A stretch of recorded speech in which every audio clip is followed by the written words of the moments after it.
بسم الله الرحمن الرحيم. أيها المشاهدون الكرام، السلام عليكم ورحمة الله وبركاته. أحييكم تحية الإسلام الخالدة، وأتمنى لكم أيها الإخوة والأخوات عبر هذه القناة، قناة سلام الإعلامية المباركة، أتمنى أن يتقبل الله منا الصيام والقيام، وأن يجزيكم على خير هذه الحلقة ومشاهدتها خير الجزاء بحوله تعالى. اليوم أتشرف جدا ونحن في هذا الشهر الفضيل. كما وعدتكم في الحلقة السابقة، سيكون لنا ضيفا عزيزا يتحدث عن فلسفة رمضان والصيام وأهداف الصيام في المجتمع الإسلامي.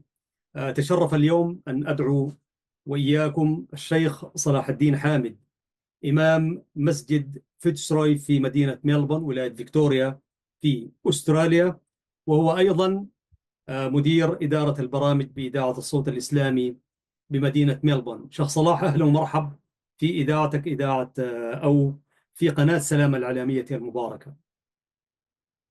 وعليكم السلام ورحمة الله وبركاته. مرحبا بكم أستاذ أحمد شريف على هذه الاستضافة في هذه القناة، قناة سلام. وأسأل الله سبحانه وتعالى أن يوفق مسعاكم، أن تبثوا كل ما فيه الخير للبلاد والعباد في شتى صنوف المعرفة. وأسأل الله سبحانه وتعالى في هذا الشهر الكريم وفي هذا المقام المبارك، ونحن على بعد سويعات أو أقل من ذلك في تناول وجبة الإفطار، نعم. سبحانه وتعالى أن يكرمنا جميعا، يتقبل منا ومنكم الصيام والقيام وصالح الأعمال. بارك الله فيك شيخ صلاح، أهلا وسهلا. أولا أشكرك أنا باسم المشاهدين أنك لبيت الدعوة على الرغم من مشغولياتك، وكما قلت ساعة وشيء وأمامنا الإفطار، ولكن رجل الدعوة دائما هو جاهز للحديث في ما يرضي الله ورسوله. وشيخ صلاح طبعا أعزائي المشاهدين يعني يتواجد حيث يتواجد الخير دائما، في مجالس العزاء، في مجالس الدعوة، ويكفي أنه إمام وخطيب مسجد فيتشروي، إحدى المساجد العريقة في هذه المدينة، وكذلك هو فاعل في النشاط الإسلامي والدعوي، لذلك لبى هذه الدعوة المباركة.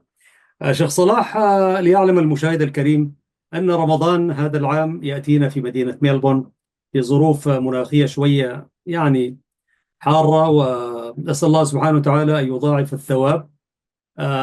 منذ متى أنت صائم في هذه المدينة شيخ صلاح؟ كما والله أعلم لك سنين طبعا. نعم، تقريبا تجاوزت الآن 30 عاما. مم.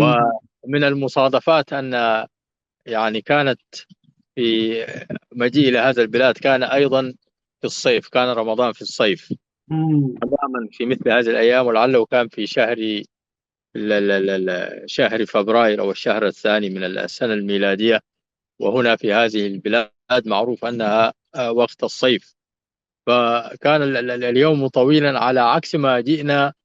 كنت قادما من مصر، وهنالك كان الشتاء تقريبا، فيعني كان وضعا مختلفة. جديد. بحمد الله سبحانه وتعالى تعودنا على شدة الصيام في السودان. من عاش في السودان لا يهمه أن يصوم في أي بلد من البلاد. نعم. نعم. حياكم. وكانت بالساعات الطوال الآن كما هي الآن اليوم؟ نعم، صيامكم كان طويلا في تلك الفترة؟ كان طويلا، نعم. وكانت تقريبا في الساعة 8:30 كان موعد الإفطار. مم. ويعني يمكن في 3:30 صباحا أو هكذا، قريبا من هذا كان موعد الإمساك. السحور. فعندما تخرج يعني إلى صلاة التراويح، صلاة العشاء الساعة 11، وتصلي إلى منتصف الليل، ثم ترجع إلى البيت لتنام قليلا، ثم تصحو للسحور. ويبدأ يومك بعد ذلك يعني. نعم. نعم. نعم، تقبل الله أستاذ صلاح. الحمد لله. وهذه مم. حكمة من حكم الله، أن الله سبحانه وتعالى جعل هذا الشهر يعني يدور على مدار العام، حتى يعني على كل الفصول، حتى يعني يتذوق الناس معاني الصيام الحقيقية. يا سلام. إذا جاء في الشتاء فهو كما قال النبي صلى الله عليه وسلم: الله سبحانه. الشتاء غنيمة المسلم. وإذا جاء في الصيف حتى يتعرف الناس على أن هنالك من يحرمون من الطعام والشراب بسبب الظروف العالمية التي نعرفها جميعا. فيكون ذلك أدعى إلى يعني فهم فلسفة الصيام، وهي مشاركة الناس، أن الصيام ليست عبادة فردية فقط، إنما هي فردية وجماعية. وهذه حكمة أستاذ أحمد يمكن أن ندلف منها للحديث حول أن الله سبحانه وتعالى شرع للناس من العبادة أو من العبادات ما يصلح دينهم ودنياهم ويجعل السعادة لهم في الدنيا والآخرة. والله سبحانه وتعالى امتحن العباد بهذه العبادات، فمن قبل هذه العبادة ما شرع الله له سبحانه وتعالى وأخذها بصدر رحب منشرح الصدر وبنفس مطمئنة، نال الفوز والفلاح. ومن أخذ من هذا الدين ومن هذه العبادات فقط ما يلائم رغباته ويصادف هوى في نفسه، فهو قد خسر الدنيا والآخرة.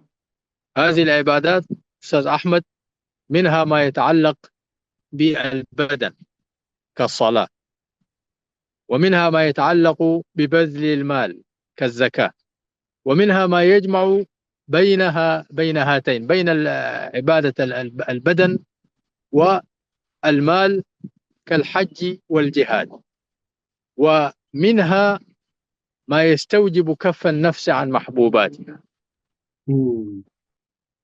وهو الصيام. يا سلام. فننظر إلى هذا بأن هنالك فلسفة في هذه الأركان الإسلامية، وأنها لها حكمة بالغة عرفها من عرفها وجهلها من جهلها. الصوم له حكم، له فوائد جمة، أهمها طاعة الله سبحانه وتعالى. نعم. يثاب على ذلك المؤمن، ومن تأخر في هذا فهو يدرك بأنه خاسر لا محال. جميل جدا إشارتكم شيخ صلاح للحكمة أو المغزى من أن رمضان يأتي في فصول مختلفة. هذه إشارة في غاية الأهمية، وأشكرك عليها شيخ صلاح، حتى يتدرب المؤمن ويستفيد من التقلبات المناخية أو الدورة السنوية، شتاء وصيفا وربيعا وخريفا وما إلى ذلك. هذه إشارة في غاية الأهمية. طيب شيخ صلاح، يعني عادة يعني رمضان يأتي وعلينا أن نحدث تغيير في سلوكنا وتغيير في منهجنا في الحياة عموما. يعني علينا أن ندخل إلى رمضان بقلب مختلف ونخرج منه برضو بسلوك مختلف يقومنا ويقربنا إلى هذا الدين الحنيف وسلوكه. ولكن الإنسان شيخ صلاح الذي عمر مثلنا ومثلكم، وإن شاء الله يزيد في أعمارنا وأعمار المشاهدين، نأتي دوما إلى رمضان بهذه الروح وهذه الرغبة، لكن سرعان ما نعود إلى ما كنا عليه، يعني من سلوكيات وما إلى ذلك، وكأننا لا نستفيد من المران السنوي الذي يأتينا كل عام لنكون رمضانيين في رمضان وغير رمضان. فما السبب في ذلك شيخ صلاح؟ ما هي الأسباب في هذا العصر الذي نعيشه تتخطفنا الأهواء من هنا وهناك؟ بنأتي برغبة ولكننا سرعان ما ننسى، ينصرف شوال وذو القعدة ونعود إلى ما كنا عليه.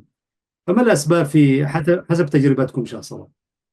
نعم، الله يجزيك خير أستاذ أحمد. هذا كلام جميل جدا جدا. يعني لابد من التوقف، وأعتقد بأن هذه المسألة هي رؤية فردية لابد أن يدركها الإنسان. تبدأ يعني من القول المعروف لدينا أن صحابة رسول الله صلى الله عليه وسلم كانوا يستقبلون شهر رمضان قبل 6 أشهر، يعني يقول أقبل علينا رمضان، وستة أشهر إذا جاء رمضان يودعون شهر رمضان. أي يعني كيف يودعونه وكيف يستقبلونه؟ يودعون شهر رمضان بالتمسك بما كانوا عليه في شهر الصيام، نعم. وبالتذاكر في فضل هذا الشهر الكريم، وبالتباكي عليه. يعني أنت عندما تودع يعني قريب لديك أو عزيز لديك تودعه، فلا تودعه وأنت يعني سعيد بفراقه، إنما تودعه وأنت يعني تكون باكيا أسيفا حزينا على أنك تفارق هذا العزيز. هذا الشعور أستاذ أحمد يجب أن يعني ندرب أنفسنا عليه، وأن ندرب أبناءنا وبناتنا عليه. ولذلك النبي الكريم صلى الله عليه وسلم كان إذا يعني جاء شهر رمضان يقول: أيها الناس، أقبل عليكم شهر رمضان، أقبل. فهذا البداية، هذه البداية من حديث الرسول صلى الله عليه وسلم، وبهذا الترحاب وبهذا الحفاوة، أن النبي صلى الله عليه وسلم يعني كان يخرج لرؤية الشهر الكريم يعني قبل يوم، فإذا ثبت لديه الشهر رفع يديه: اللهم أهله علينا بالإيمان، اللهم أهله علينا بالأمن اللهم أهله علينا بالأمن والإيمان والسلامة والإسلام، ربي وربك الله. انظر إلى استقبال هذا الكوكب، هذا القمر الذي يتراءى في السماء، إنه إذان ببداية الجد والاجتهاد والعمل. وكما تعرف النبي الكريم صلى الله عليه وسلم كان في شهر رمضان يتدارس القرآن كل ليلة مع جبريل عليه السلام. وكان صلى الله عليه وسلم كما قال ابن عباس أجود الناس، وكان أجود ما يكون في شهر رمضان، حتى لكأنه كالريح المرسلة. نعم. انظر إلى هذا الوصف العجيب.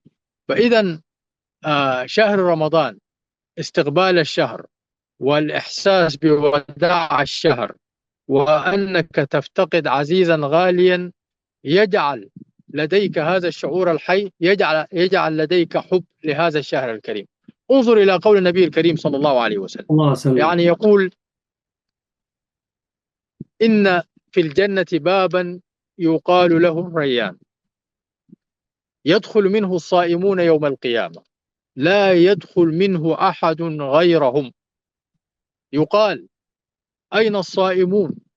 فيقومون: لا يدخل منه أحد غيرهم، فإذا دخلوا أغلق فلم يدخل منه أحد. وفي هذا تخصيص وتكريم لأولئك الصائمون، لأولئك الذين يصومون هذا الشهر الكريم ويعطونه حق عطائه. نعم. ولذلك نعم، تفضل شيخ صلاح. نعم، ولذلك فهو مدرسة، رمضان مدرسة كبرى. يعني إذا دخلت المدرسة، دخلت الدراسة، دخلت الجامعة، ما هو المتوقع بعد حصاد 4 سنوات؟ هل تتوقع أن يقال لك شكرا جزيلا على هذا الوقت الذي قضيته معنا وليس عندك شيء؟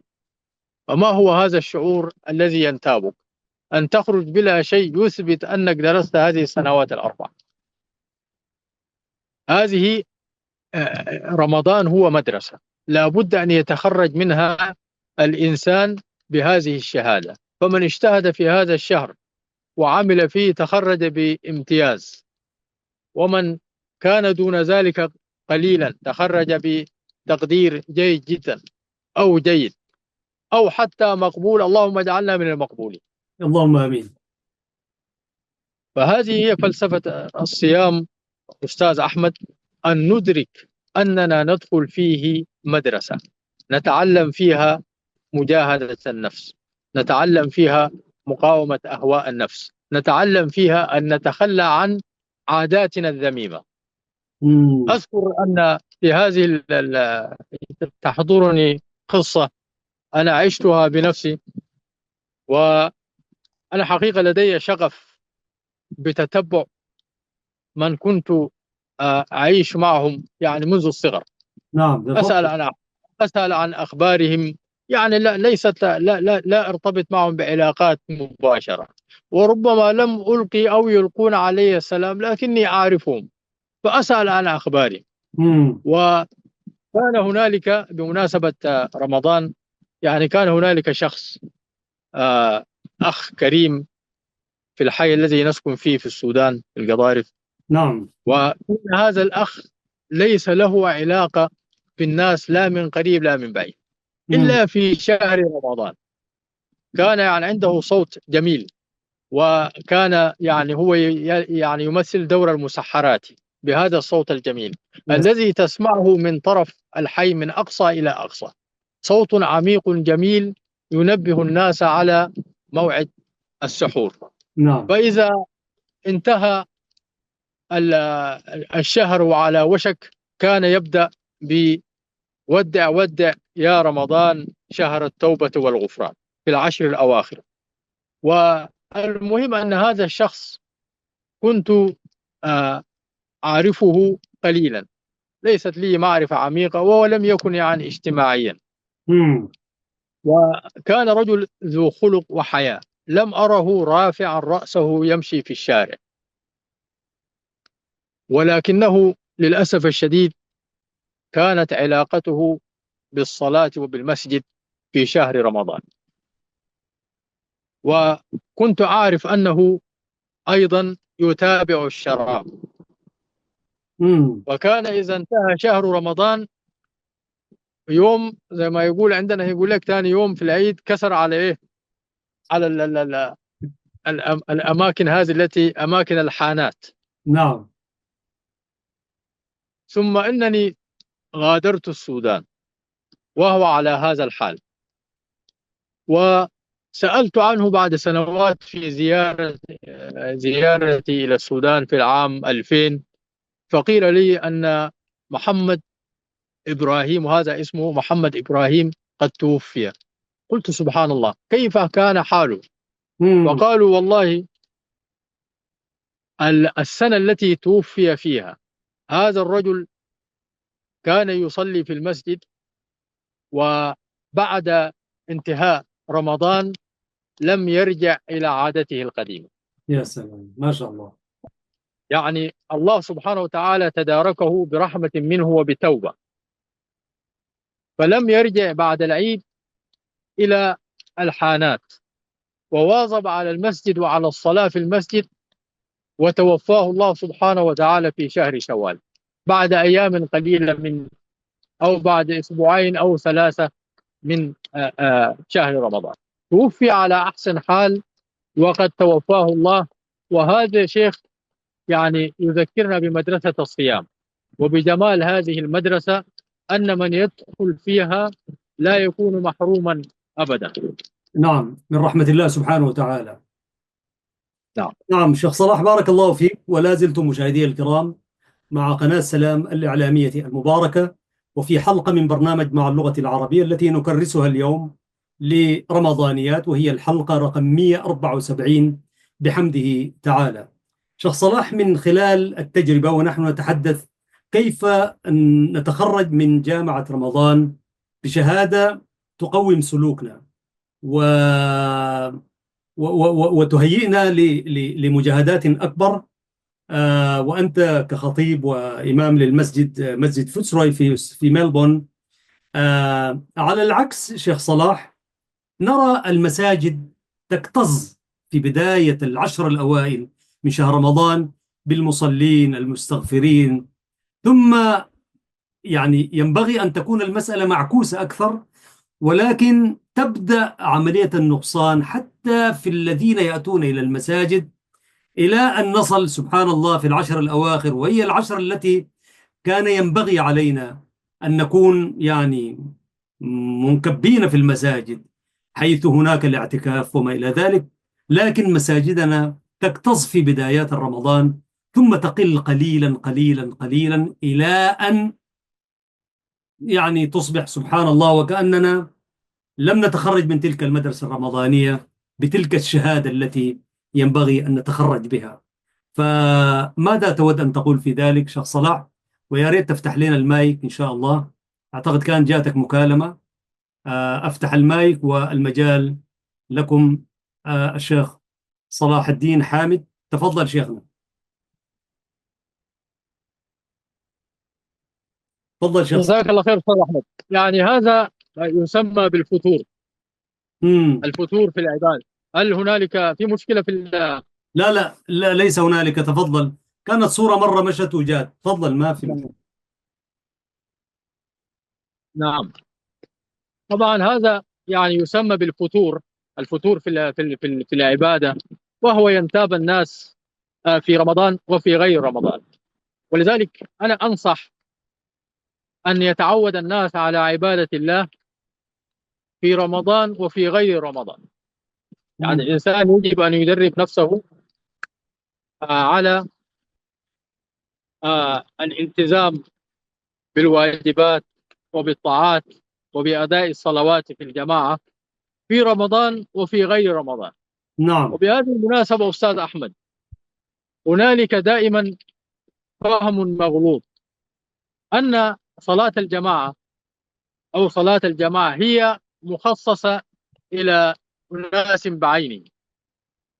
يعني المشايخ فقط هم من يذهبون إلى المسجد، وكثير من الناس يعتبر نفسه مواطن عادي.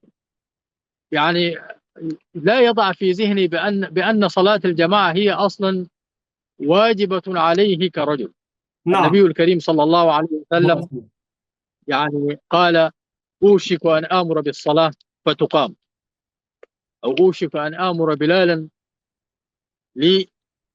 ليقيم الصلاة، ثم أختلف إلى رجال يصلون في بيوتهم فأحرق عليهم بيوتهم. هل الحديث هنا عن بعض الناس أم كل الناس؟ الحديث هو لكل مسلم لكل مسلم ومسلم، نعم. رجل. لكل أيوة مسلم. نعم، عليه أن يصلي في المسجد.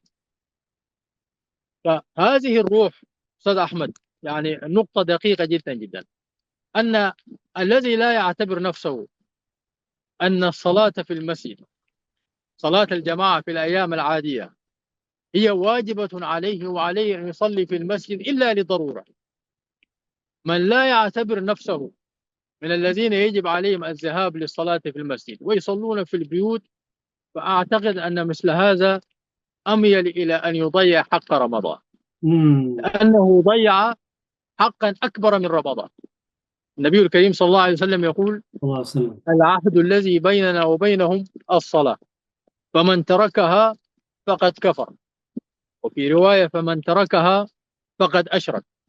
وكان النبي صلى الله عليه وسلم إذا أرسل جيشا يقول: لا تبدأوهم بالحرب حتى تنتظروا الفجر، صلاة الفجر. مم.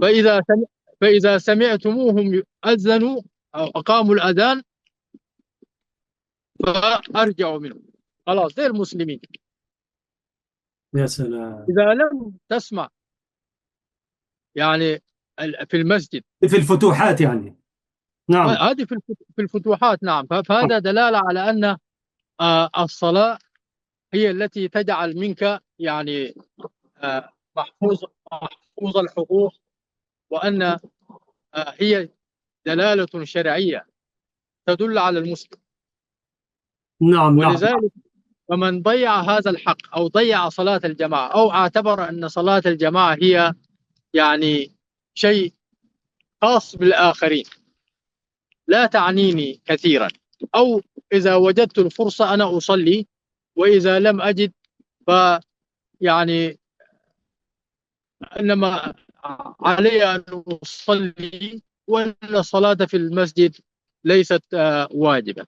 هذا الشعور أستاذ أحمد يعني ينطبق على الصيام، فلذلك تحدث الفترة في الصيام أو الفتور في الصيام إذا أحس الإنسان بأنه لم يتغير ولم يكن يستعيد، لم يستقبل رمضان. نعم. نعم. نعم. فأنا أريد أن أربط بين الصلاة وبين الصيام. نعم. نعم. من أدى حق الصلاة يؤدي حق الصيام.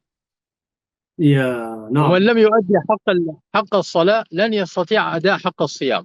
فعلينا أن نتدارك آه، أمورنا كلها بأن نؤدي الواجبات. ولكن يعني سؤالك يعني فيه، أحس فيه نوع من الإشفاق على الناس، ولذلك لا بد أن نعطي الأمل. حديث نعم. حديث طلحة رضي الله تعالى عنه، حديث جميل. أنا يعني أتعجب كثيرا أنه ليس يعني مطروقا أو معروفا عند الناس. هذا الحديث يعني روى طلحة رضي الله تعالى عنه أنه يعني يقول هو في الحديث: جاء رجلان إلى النبي صلى الله عليه وسلم صلى الله عليه وسلم. من بلى، قبيلة اسمها بلى، وأسلما جميعا، وكان إسلامهما معا، يعني أسلم في نفس اللحظة في نفس الوقت، وهما صديقان. وكان أحدهما أشد عبادة من الآخر. يا سلام. واحد منهم يا شيخ أحمد كان يعني شديد العبادة. امم. ثم أن هذا الرجل نفسه، أن النبي صلى الله عليه وسلم صلى الله عليه أرسل وسلم. بعثة للجهاد في سبيل الله، فذهب هذا الرجل مشاركا واستشهد. يعني هذا بعد إسلامه بقليل، سبحان الله. شهر شهرين. نعم. وعاش الآخر بعده سنة كاملة. الثاني صاحبه مات بعد سنة كاملة. قال طلحة: فرأيتهما في المنام كأني على باب الجنة، وإذا بهما يطرقان. وهم ذات الاثنين جاءوا معه وطرقوا الباب، فطلع إليهم من الجنة صوت، ففتح الباب وأذن للآخر، أو للآخر الأخير الذي توفي أخيرا، أذن له، دخل ثم أغلق الباب. ثم جاء بعد فترة وفتح الباب وأذن للآخر. أذن للأول اللي هو إيش، الأول اللي من مات، الأول، نعم، الذي استشهد في الذي كان الجهاد. أشد عبادة، كان أشد عبادة من صاحبه، وكمان استشهد في سبيل الله. نعم. ذاك الآخر الذي عاش سنة بعده دخل الجنة قبله. قال: ثم طرقت الباب فقالوا لي ليس بعد، إلى طلحة يعني أنت ما هتدخل الجنة الآن لأنك لسه حي. امم. قال: فأصبح طلحة يحدث بهذا الحديث. طلحة الصباح صلاة الفجر صحى وجلس مع الصحابة وحكى لهم هذه الرؤيا، وتعجب الناس.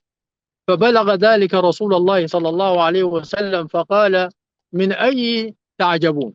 أنتم ما الذي تتعجبون منه في هذا، الأول ولا الثاني؟ فقال: يا رسول الله، هذا الأول أشد عبادة من أخيه، امم. واستشهد في سبيل الله، ودخل الآخر الجنة قبله. قال النبي صلى الله عليه وسلم، شوف الآن التوضيح يا شيخ أحمد. قال تفضل. النبي صلى الله عليه وسلم: أوليس عاش بعده سنة كاملة؟ قالوا بلى. قال: أولم يصم رمضان؟ قالوا بلى. قال: فالذي بينهما ما بين السماء والأرض. يا سبحان الله. نعم. يعني فضل يعني الصيام. شوف نعم. شوف سبحان الله. شوف فضل هذا الصيام. يعني زاد، يعني الرجل عاش سنة. نعم. نعم. نعم. أيها المشاهدون الكرام، نحن معكم في هذه القناة الحرة المباركة، قناة سلام، وحلقة في برنامج مع اللغة العربية، ونكرسه لشهر رمضان. محدثكم هو الشيخ صلاح الدين حامد، إمام مسجد فيتزروي في مدينة ملبورن، ومدير إدارة البرامج بإذاعة الصوت الإسلامي في ملبورن. تفضل أستاذ صلاح، كنت تتحدث عن يعني فضل الصيام حتى على الجهاد. نعم، سبحان الله. يعني انظر، ولذلك يا شيخ أحمد، أن الله سبحانه وتعالى إذا من على الإنسان وعاش فترة من الوقت، عاش حتى تجاوز 50 أو حتى 60 أو 70 أو 40. فرسول الكريم صلى الله عليه وسلم يقول: خيركم من طال عمره وحسن عمله. عمله، نعم. يعني هذا الرجل عاش سنة كاملة في الإسلام بعد أخيه، فأدرك هذا الخير بفضل صومه لرمضان. كذلك الإنسان مم. آه، إذا مد الله في أيامه عليه أن يشكر الله سبحانه وتعالى بالتقرب إليه. الصيام مدرسة وفيها من العجائب يا أستاذ أحمد. ما في شك. يعني أحد القصص التي تروى في هذا الشهر الكريم من عجائب هذا الشهر أن رجل نصراني كان يعيش في قرية فيها كثير من المسلمين، أو نعم. المسلمون هم أغلبية وكان معهم بعض النصارى. قال: كنت أتعجب مسلمين في القرية، كان إذا أقبل شهر رمضان رأيتهم يقلبون وجوههم في السماء، يعني ينظرون إلى السماء. طبعا هذا للتحري الرؤية هلال رمضان. نعم. نعم. هم ينظرون بشغف وشوق، حتى يعني إذا ظهر الهلال رأيتهم فرحوا فرحا عظيما وابتهجوا ابتهاجا شديدا.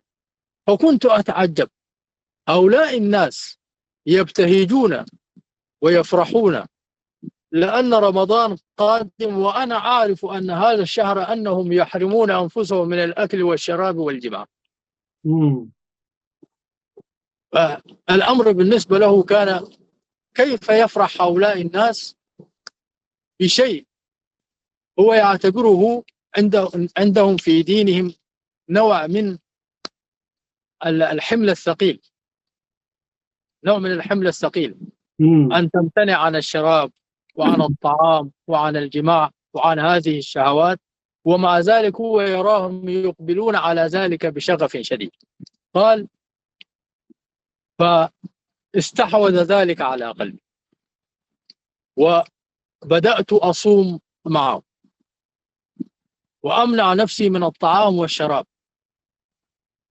وحتى إذا جاء وقت صلاة التراويح قال: صليت معهم وأنا لا أعرف، إنما أفعل كما يفعلون، لأنه يعني أخذ هذا العمل الكبير مم. بلبه. رأى يعني كيف الناس فرحين بالصيام وتغيرت أخلاقهم وسمت أرواحهم. قال: حتى انتبه إلي يوما الإمام وسأل عني، فقالوا له: هذا نصراني. فسألوني عن لماذا أفعل ذلك. قال: والله رأيتكم تفعلون ذلك وقد أحببت أن أشارككم هذا. نعم. تفضل شيخ صلاح. وقد رأيت أن أشارككم. يبدو أن هنالك بعض المطر. معلش، نحن نجاهد، ما مشكلة. نعم، يمكن أن تغير مكانك شيخ صلاح، بارك الله نعم. فيك. نعم أستاذ أحمد، أنا كنت الحقيقة كنت في ونعم. نستطيع أن نواصل إن شاء الله. نواصل، أبشر، تحدث ولا يهمك. الله يجزيك، الله يجزيك خير. هنا بعد الظروف الطبيعية وهذا فضل من الله نزلت علينا الأمطار. بارك الله، له الحمد والشكر يعني. وجزاك الله خير، نعم. وتتابع على هذه المثابرة كذلك شيخ صلاح. فكنت تتحدث عن النصراني وهو يجيب على تساؤلاتهم. نعم. فالذي حدث أستاذ أحمد أن هذا الرجل عندما أخبره المسلمون بذلك وقالوا له: أنت الذي فعل بك ذلك رمضان، الذي جاء بك إلى الإسلام هو شهر رمضان واسمه رمضان. الله أكبر. فأسلم الرجل وأصبح اسمه رمضان منذ منذ ذلك اليوم. بسم الله الرحمن الرحيم. عزيزي المشاهد وعزيزتي المشاهدة، إن هذا الدين الحنيف فيه جهاد النفس، وفيه جهاد الصبر، وفيه جهاد الأوقات والظروف. طبعا شيخ صلاح، أكمل معكم ما تبقى من حديث. شيخ صلاح بوصفه إمام للمسجد الذي ذكرناه، مسجد فيتشراي في ميلبورن في أستراليا، كان يقيم معي، كان يجري هذه المقابلة في ساحة المسجد أو في حديقة المسجد. فمع هذا الصيف الحار نزلت علينا بركات من السماء، ولذلك انقطع التواصل مع حضرته، وأنا فتحت صفحة ثانية لنكمل الحديث. فإن دخل علينا فبها ونعمت. هو توجه إلى داخل المسجد الذي يؤم الناس فيه ويخطب فيه، وإذا لم يأتي إلينا فأكمل معكم ما تبقى من حديث هذه الحلقة. أولا أنا أتقدم باسم كل المشاهدين للشيخ صلاح الدين حامد علي، إمام مسجد فوسراي ومدير إدارة البرامج بإذاعة الصوت الإسلامي في مدينة ميلبورن. وأعدكم إن شاء الله سنجري معه مقابلة عن هذه الإذاعة والصوت الإسلامي، ماذا يقدمون من برامج، وكيف هي التحديات، وباعتباره مدير لإدارة البرامج.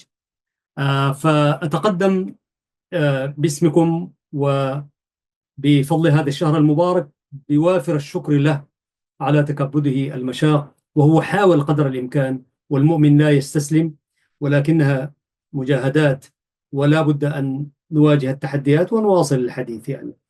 فأعتقد أنه برضو الإفطار بيننا وبين الإفطار قرابة تقريبا نصف ساعة، ربما يكون قد توجه إلى منزله، وأنا أكمل قصة المقابلة ما انتهت كيف، لنملك المشاهد الكريم الحقائق ونعكس له ما يجري على أرض الواقع. ونحن برضو نثابر ونجاهد في هذه البرامج، نحن هنا وأنتم هناك، والمخرجون في مكان آخر، وأنت عزيز المشاهد تشاهد هذه القناة المباركة من هنا وهناك. ولذلك هكذا علمنا الإسلام، كيف نكون يعني متأقلمين ومهيئين لكل الظروف التي تحيط بنا من هنا وهناك، لا نستسلم يعني. والمؤمن لا يقنط من رحمة الله، ولا يلقي عصاه أبدا. كان يتحدث عن فلسفة الصيام والعجائب الموجودة في هذا الشهر الفضيل، وكيف نكون رمضانيين عزيز المشاهد وعزيزة المشاهدة، وكيف نقبل على بيوت الله لنصلي فيها لنكون رمضانيين بعد إذن. وكان يروي لنا قصة ذلك النصراني الذي قلد المسلمين في الصيام، وإلى أن دخل الإسلام وحسن إسلامه، فسمي رمضان لأنه دخل الإسلام من بوابة هذا الشهر المبارك والفضيل. والسماء برضو تنذر علينا بالأمطار، هذا فضل من الله ونعمة، لأنه درجة الحرارة وصلت يعني قرابة 40 يعني. وأنا أبدأ تسجيل هذه الحلقة في هذا المكان المتواضع جدا، يعني كانت 36 37، وأخوكم لا يحب التكييف، فجاهدنا ولم أعمل إضاءة إضافية، لأنه برضو الإضاءة الإضافية حتضيف لنا درجة الحرارة، لكن اضطررت لأنه دخلنا على المساء فأضأت شيئا، وتحمل ذلك ابتغاء لوجهه الكريم، ورغبة في التواصل معكم أيها الإخوة المشاهدون. إن شاء الله الجو يبرد عندنا، وسنكمل الحديث مع فضيلة الشيخ إن شاء الله إذا أمكن ذلك، وإن لم يكن فنحن على موعد معه. كنت أحببت أن أسأله أعمق عن أثر الصيام على الأفراد والمجتمعات، أثره على الفرد كيف ينعكس على المجتمعات. وهو رجل خطيب ومفوه، ورجل ذو علم وخلق إن شاء الله، ورجل صريح يعني في مواقف كثيرة يعني. وأسأل الله سبحانه وتعالى أن يمد في عمره ويوفقه إلى ما يحب ويرضى. عزيزي المشاهد، دوما في هذه الأيام المباركات شهر الابتهال، شهر الاستغفار، وشهر الترحم. علينا أن نكثر من الدعوات، ونكثر من قراءة القرآن، ونكثر كذلك من الصدقات. الصدقات ليس بحجمها الكبير، ولكن اتقوا النار ولو بشق تمر يعني. وسيما أن الأجر مضاعف في هذا الشهر المبارك. كل ما تفعله من أعمال الخير فهو مضاعف لك، ويرشدك إلى أن تكون أكثر خيرا وإحسانا للناس. أيها الإخوة المشاهدون، هكذا سأودعكم. أن الشيخ ربما لم يتمكن من الدخول إلينا، وعلى الرغم من أنه أرسلت له الرابط الجديد، ولكن للظروف ربما منطقتهم هذه المدينة عزيزي المشاهد مدينة كبيرة وواسعة، فيها ما يغارب 5 ملايين، يعني سكان إريتريا كلهم في هذه المدينة. فنحن نعيش على أرض مساحتها واسعة جدا جدا، يمكن أن تسير ساعة ونصف، ساعتين في مدينة واحدة، ولا تصل الهدف الذي تبغاه. بالتالي ربما منطقتهم تكون نطرانة أكثر، وظروفه لم تهيئ للدخول إلينا، ولكن على أمل اللقاء به في حلقات قادمة. أيها الأخوة المشاهدون، إذا كان لديكم ما تودون المشاركة به في هذا الشهر الفضيل، اكتبوا لنا إما على صفحتنا الخاصة، وعلى هاتفنا كذلك، وعلى الإيميل، وعلى هذه القناة الحرة المباركة. نحن على أتم الاستعداد للحديث إليكم.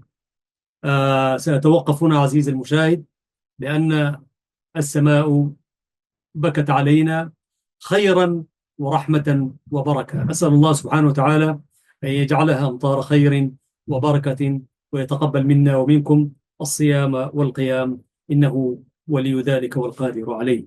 يقول الحق سبحانه وتعالى في كتابه العزيز: لسان الذي يلحدون إليه أعجمي، وهذا لسان عربي مبين. صدق الله العظيم. بهذه الآية المباركة نبدأ البرنامج ونختتم بها بحوله تعالى. نلتقيكم إن شاء الله في الحلقة المقبلة. تحياتي محدثكم أحمد شريف من قناة السلام الإعلامية المباركة، وكل عام وأنتم بخير، والسلام عليكم ورحمة الله وبركاته.